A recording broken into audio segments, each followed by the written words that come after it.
o que ele coloca lá? O primeiro artigo e o segundo artigo, um fala sobre os objetivos e outro sobre os princípios. Não há nada de novo nesses artigos, né? O que eles colocam lá é o que a gente já faz. O terceiro artigo, ele fala sobre o público-alvo. Por isso que eu falei um pouquinho a respeito do Bolsa Família, porque ele direciona o atendimento. Ali são crianças de até 3 anos, que são famílias beneficiárias do Bolsa Família, e crianças até 6 anos, né, eles colocaram em meses, mas a idade é até 6 anos, são as crianças que estão no acolhimento. Tá? E as ações, que eu acho que é uma das grandes questões que têm sido debatidas, quais são as ações desse programa, né? As visitas, ofertas de serviço, acolhimento, fortalecimento. Então, a gente fica num lugar em que é assim, peraí, o que eles estão propondo já é feito. O que tem de novo está meio esquisito ainda, né? Bom, aí a gente vai agora, acho que, para fazer alguns contrapontos aí do que já existe, do que já é feito, com o que o programa propõe por enquanto, tá? Já existem alguns municípios fazendo uma capacitação, mas isso para a gente que está no ponto não chegou ainda. Então, né, a coisa ainda está muito ainda no debate. E ainda bem, né? Eu acho que a gente tem que ligar para que a gente consiga mesmo fazer esse debate.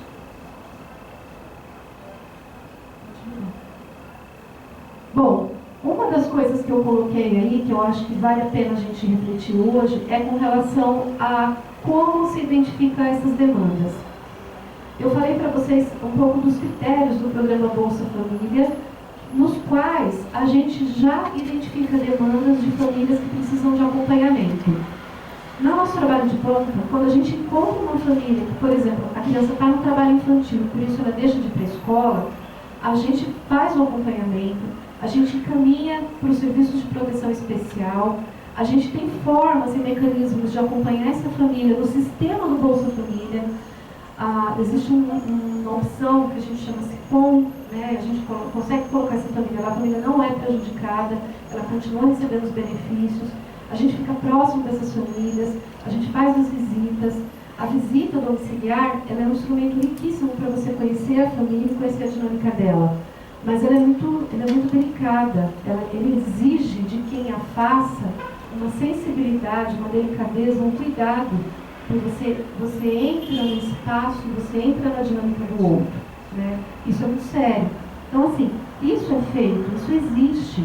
Então, o primeiro contraponto que eu coloquei aqui é assim, a gente hoje parte do princípio que o técnico que vai fazer o acompanhamento dessa família, ele está lá pensando qual é o plano que ele vai estabelecer com a sua família de acompanhamento, quais são as demandas que ele está identificando, como ele vai construir esse acompanhamento com a família.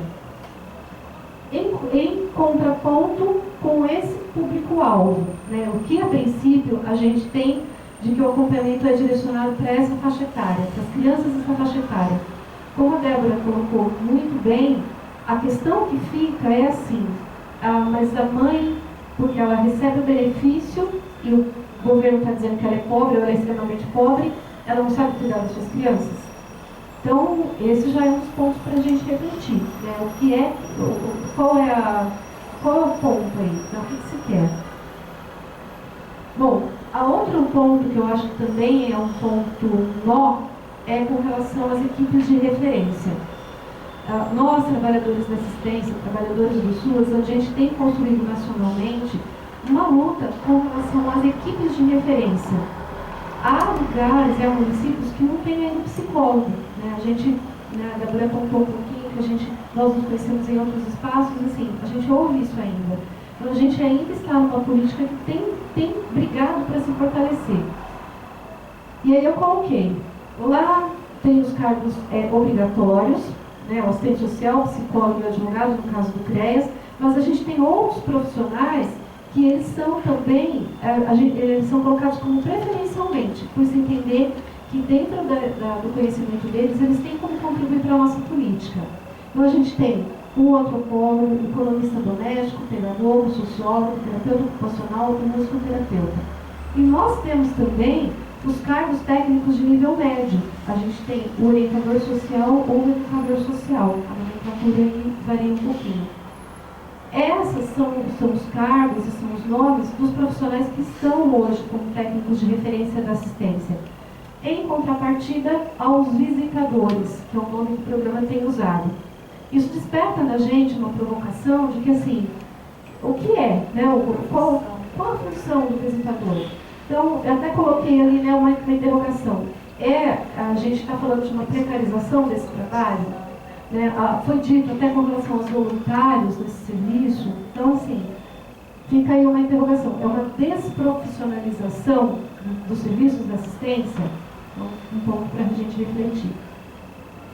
Bom, aí são alguns trechos, e eu depois embaixo deixei, está um pouquinho pequenininho, mas quais são os sites, tá? E são coisas assim, muito... Você fica... É o que eu brinquei com vocês dizendo que parece notícia do sensacionalista, né? Ele coloca aí, assistentes sociais que darão orientações de como criar em melhores condições, promovendo o desenvolvimento mais saudável na sociedade. Tem um outro trecho, eu vou ver se eu encontro aqui. Pode voltar.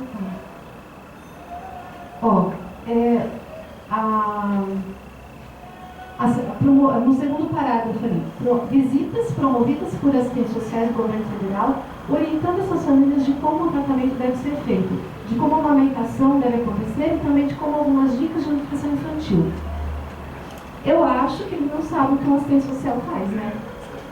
Então, tá meio para amamentar. Então, assim, tem algumas coisas que a gente não falei, parece a notícia sensacionalista, né?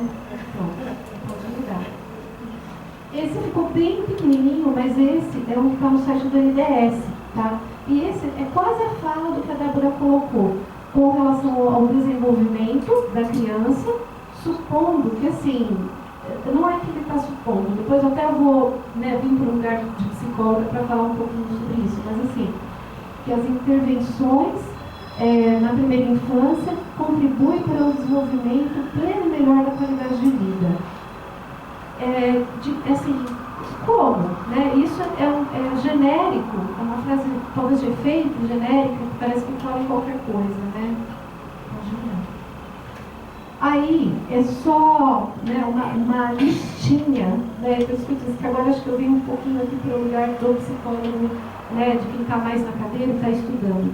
A gente tem uma lista de teorias que falam do desenvolvimento humano e que colocam a forma como o homem vê o desenvolvimento, a aprendizagem, de como o homem vê a relação dele com o mundo. E assim, é muito raso a forma como está sendo colocada, inclusive esse aspecto do desenvolvimento humano, né? Muito do senso comum, talvez. Bom, e como psicóloga, né, a gente tem uma preocupação de fazer um trabalho que respeite também não só tudo aquilo que a gente aprende na faculdade, enquanto jeito de olhar para os sujeitos e de como os sujeitos se relacionam com o seu mundo, inclusive com a pobreza, inclusive com o sofrimento que vem disso. Mas a gente tem também o nosso código de ética. Então aqui eu coloquei uma parte do código, mas eu dei destaque assim, mais para 2 itens. Um que fala sobre basear o nosso trabalho no respeito, na promoção da liberdade, da dignidade, da igualdade, da integridade do ser humano, apoiando os valores que embasam a Declaração Universal dos Direitos Humanos. Eu achei que esse é um dos artigos que tem bastante a ver com a provocação que esse programa faz com a gente. E o terceiro, né, atuará com responsabilidade social, analisando crítica historicamente a realidade política, econômica, social e cultural. Pode passar. Bom, e a gente, né, nós, psicólogos, atuantes, a gente, no comecinho da minha fala, falei um pouquinho da Constituição, do nosso marco legal, né, um pouco sobre isso. E assim, a gente tem na nossa profissão, desde que a psicologia foi constituída, os psicólogos sempre atuaram nesses espaços. Às vezes a gente imagina que a nossa participação na política de assistência só se deu aí. Ela existe desde o início, mas ela sempre aconteceu nesses espaços. E para a gente também, a gente destaca o PEPOC. E aí eu preparei que vocês têm aqui um cartaz, né, com as publicações dos anos que elas foram feitas. E a gente tem, aqui vocês estão privilegiados, vocês estão com todas. E eu coloquei na apresentação, eu fiz um destaque para aquelas que são ligadas à assistência. Então a gente já tem referências técnicas para atuação no CREAS, referências técnicas para atuação no CRAS. Eu coloquei ali para a mulher vítima de violência, porque esse é um serviço, quando a gente tinha o Ministério, né, de Política para Mulheres, ele estava ganhando um formato em alguns municípios de ter uma secretaria própria, mas ele executava em alguns municípios junto com a assistência. E o ali para abuso e exploração sexual. Mas nós temos outras, porque o PREPOP trabalha com políticas públicas. Então a gente tem orientações para CAPES, né, para outras linhas. Aí aqui no panorama de vocês tem tudo, e no site do Conselho também tem. Bom, como a Débora colocou, nós do Conselho de São Paulo, nós também fizemos uma carta com relação ao programa Criança Feliz, tá?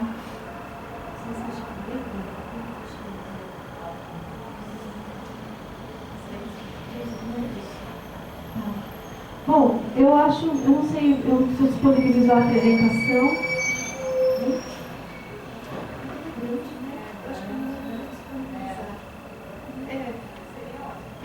Disponibilizar, né? Isso. Eu vou deixar disponibilizado, embora tenha no nosso site do CRT de São Paulo, mas o nosso posicionamento é praticamente idêntico ao de vocês aqui em Minas, né?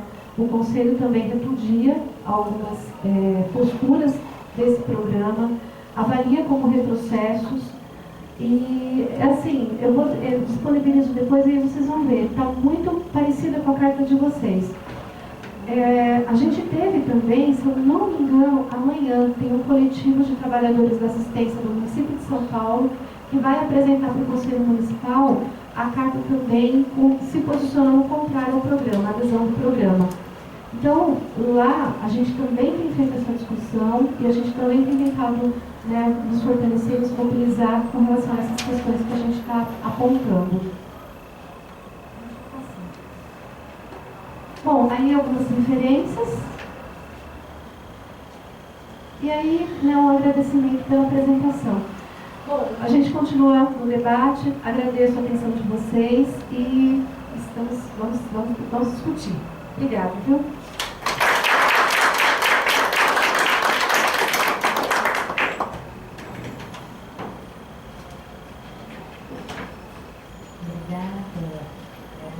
Foi legal que você trouxe assim, né?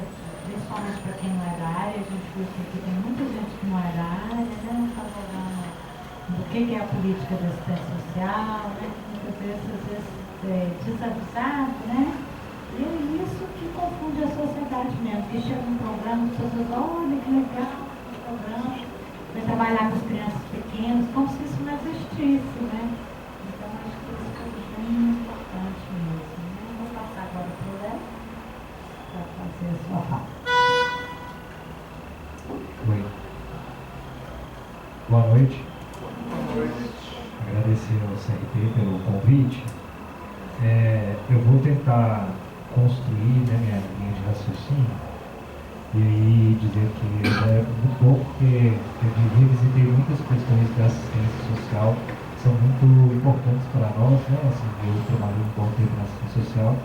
Acho que é sempre bom ver esses aspectos, né, de como que a gente conseguiu construir uma política tão concreta no sentido do âmbito da proteção, né, da defesa de direitos, de compreender a relação de território, né? Então, talvez esse que é o grande problema nosso, né? Assim, a gente ter construído coisas que são muito concretas e, ao mesmo tempo, os interesses externos não serem de garantia desses direitos, né? Vou tentar contribuir em 4 pontos. Acho que um ponto que é a questão do porquê dessa relação, né? Um golpe que acontece nos direitos sociais para a classe trabalhadora. Acho que pegar um pouco também, né, do que isso representa para esses sujeitos, né, que estão no território dessa relação, né, e entrar um pouco na relação dos direitos da criança e adolescente, nos direitos humanos, e a gente terminar um pouco também de apontamentos do que hoje vem sendo trazido, né, pelos movimentos, né, e pelas frentes de luta aí que estão se opondo, né, a algumas dessas mudanças, né. Primeiro, acho que é importante a gente compreender que o capital internacional, né, assim, o nosso modelo de produção econômica, que é o capitalismo, ele está numa constante disputa e nesses últimos, né, posso dizer nessa última década, uma disputa muito complexa no âmbito de que não é necessariamente um espaço de esquerda ou um espaço de direita que disputa o capital, mas uma relação do capital financeiro, né, entre o Banco Mundial, o FMI, o BRICS, que faz com que a gente perceba uma queda econômica da Europa e um avanço, em especial, né, de um centro-esquerda na América Latina, que nos traz não só a apropriação e a possibilidade de ter novos avanços no âmbito das políticas sociais, mas uma mudança de uma relação econômica do mundo, né? E isso, dentro desse processo, faz com que a América Latina, né, nos últimos 10 anos, tenha, né, emergido vários atores políticos que foram importantes para a garantia da cidadania, não só no Brasil, mas também, e aí eu destaco em especial o Uruguai, o Chile, né, o Equador, a Bolívia, e ao mesmo tempo um desmonte de todo esse processo que vem acontecendo não só na América Latina, mas mais na América Latina e na África, do meu ponto de vista, né? É importante dizer isso porque senão fica parecendo que só está acontecendo essas coisas no Brasil, né? No Paraguai, o presidente Lula foi deposto pelo judiciário, né? Há 2 semanas antes da eleição da Argentina, né, o principal apoiador da continuidade do governo foi acusado de homicídio, né, e aí isso fez com que a popularidade do governo que estava em reeleição perdesse a eleição.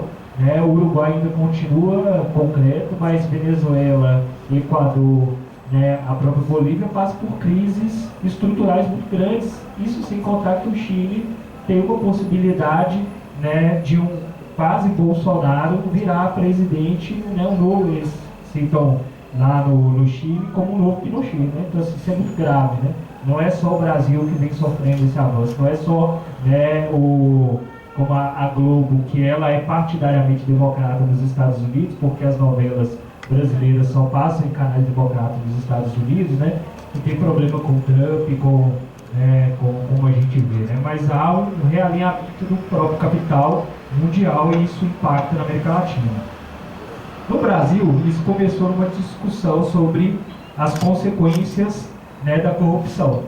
Então era necessária uma mudança radical, né, no âmbito da governabilidade, em especial no cargo, né, de uma presidenta da República, porque a corrupção ele era um grande mal e trazido, inclusive, né, por quem construiu, né, essas políticas públicas nos últimos 10 anos. Né, um alinhamento da mídia, dos empresários, do judiciário, que pós, né, o golpe concretizado, que aí é o que? A saída da Dilma Rousseff do cargo, apesar de ela não ter sido cassada enquanto seus direitos políticos, né, que, ao meu ver, se faz entender que o problema era ela presidente, não ela política, né, e que isso nos traz, na verdade, um entendimento que esse golpe ele não é só para a presidência da República ou só para o Partido dos Trabalhadores, mas para o povo brasileiro.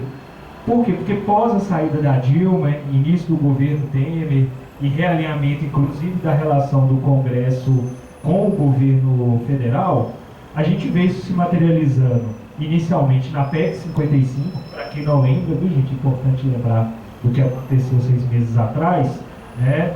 Mas o início de uma discussão que era da PEC 55, que faz uma discussão, assim como Criança Feliz Sensacionalista, né, de confundir a população de que economia doméstica é a mesma coisa de orçamento público. Porque eu vou discutir, na verdade, a despesa, né, do Brasil, em especial das políticas sociais, mas eu não quero debater a receita. Para vocês terem uma ideia, né, os próximos 50 anos, as maiores empresas no âmbito da arrecadação fiscal têm isenção fiscal. E isso não é dos 10 anos para cá. É desde a história nossa da República, desde o início da nossa discussão sobre arrecadação fiscal, que, né, as condições tributárias dos grandes empresários e das grandes empresas faz com que eles tenham isenção, né? O governo, ele não tem só a responsabilidade de pensar suas despesas, ele também tem responsabilidade de pensar suas receitas. Quem tem mais paga mais, quem tem menos paga menos, e quem não tem nada, né, tem minimamente o Estado como condição de ser protegido. Ainda é assim, né, e ainda a gente não consegue diferenciar o orçamento, né, público de economia doméstica, que faz com que, inclusive, o Criança Feliz seja um protótipo de que domesticamente o Estado tem que acolher, né, as crianças mais pobres, né?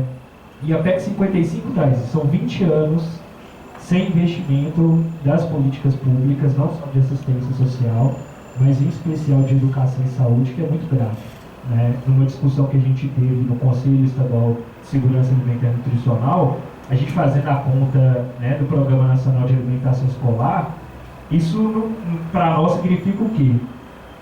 Que daqui a 20 anos, ou a gente vai ter 5 crianças a menos comendo na escola com o valor da alimentação escolar, ou essas 5 crianças a mais vão ter que dividir com as nossas 5 crianças de hoje o mesmo valor de alimento, que já é 30 centavos por criança.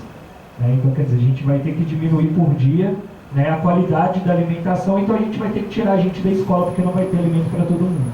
Né? Essa é a discussão de um início de uma precarização. Passou, né, agora em janeiro e fevereiro a reforma do ensino médio. Não sei se vocês viram aí vários escândalos nas redes sociais, aqueles famosinhos lá, os youtubers, né, vários sendo cooptados pelo governo, e muitos inclusive colocando, olha, o governo federal queria me pagar tanto para falar bem da reforma do ensino médio. Que se para nós assistentes sociais, né, para vocês psicólogos está difícil, você imagina para o educador físico, que agora nem é importante mais para a escola, porque ele não é garantia do currículo, né? Ele é grade facultativa, né? Para o professor de filosofia, para o professor de sociologia, né? Agora o ensino médio é português e matemática, né, opcionais, né? Geografia, história, biologia, né, e várias outras coisas. E facultativo quer dizer, caso seja importante ainda colocar na grade, né, curricular, né, disciplinas que historicamente foram conquistas, né, como por exemplo sociologia, filosofia e educação física, né, no currículo do ensino médio brasileiro. Eu acho que isso não é um avanço, né, não é uma modernização, é um retrocesso para a educação brasileira. A reforma da Previdência, que agora está né, na pauta do dia, mas a reforma da Previdência ela não vem sozinha, porque a PEC 55 ela legitima o quê? A necessidade de reforma dos orçamentos públicos. Né? A partir do momento que eu digo que daqui a 20 anos a gente vai continuar tendo uma construção de um orçamento público limitado ao que é no nosso espelho atual de arrecadação, nós estamos dizendo que é necessário claramente fazer reforma na Previdência, né? Reforma na saúde, reforma na educação, na assistência social, em especial nas leis trabalhistas, né? Por exemplo, a flexibilização da relação entre, né, os direitos instituídos na CLT e as negociações, né, os horários trabalhados, né, toda a relação, inclusive, de direito, né, a férias, 13º, e em especial também dos sábados, domingos, né, e dias facultativos que não vão ser pagos, caso a reforma seja aprovada na íntegra, né. Se eles tiverem força para a PEC 55 ser aprovada na íntegra, eu não duvido que a Previdência e a reforma da CLT, né, não vão ser.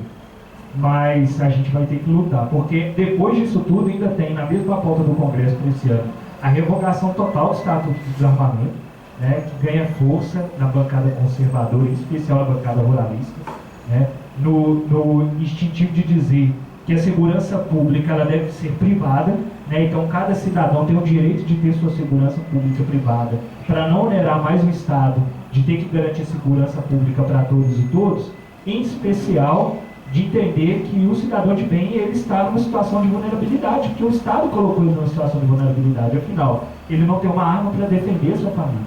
É esse modelo, né, de disputa que nós estamos falando, que não é só do Criança Feliz, né?